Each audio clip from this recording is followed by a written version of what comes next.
What is it that I really love to do as opposed to what I'm good at?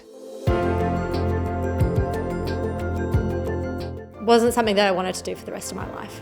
For thousands of WA students, the hard work is over, and now it's a waiting game for the results. There's so much pressure with exams that they're just confused as to what's ahead.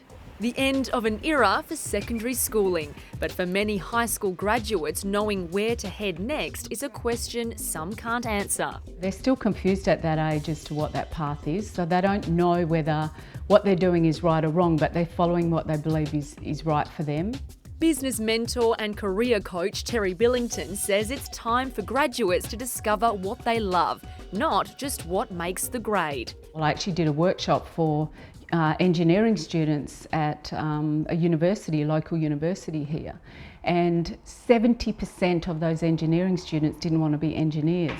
According to Terry, there's a 20% dropout rate of first-year uni students, and she's encouraging schoolies to take a WAP year. So it's going out and getting a maybe introduction role in a business or an industry that you would love to work in.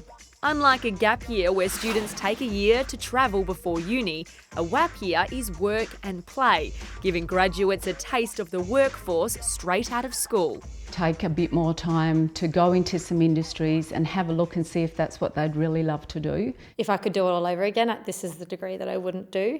Megan Birch thought her future career choice was clear. With a flair for art at school, she started a degree in interior design. Everybody in my course was telling me about all these fantastic places that they'd been to and all these jobs that they'd had, and I'd been to high school and that was it. Within the first semester, Megan dropped out and threw herself into as many workplaces as possible, from hospitality and tourism to childcare. Even though they weren't necessarily the jobs I was going to do the rest of my life, they have shaped the person that I've become now. If they've got the right attitude, then we can train them up in the skills. Alison Adey is the HR manager for the Mantra Group and says she's trained fresh-faced 17-year-olds in the hotel business. I would look at the person's character first before I would worry about what score they got at school. According to Alison, the skills you learn in the hospitality industry can be invaluable. You learn how to interact with people, you build up your communication skills, your social skills. You can find out now what your passion is, you already know it. Terry's advice is to find out the industry you're the best fit for by working out your personality traits. Under the 4 main categories comes the people person, who works well with others. So you wouldn't have someone that's a people person sitting in a back office. A census person who works best in customer service or project management. Then the details person who is best suited to accountancy or analyst roles. And then the ideas person who has a creative flair. A lot of these people are like go into architecture or design roles, interior design, fashion designer, things like that.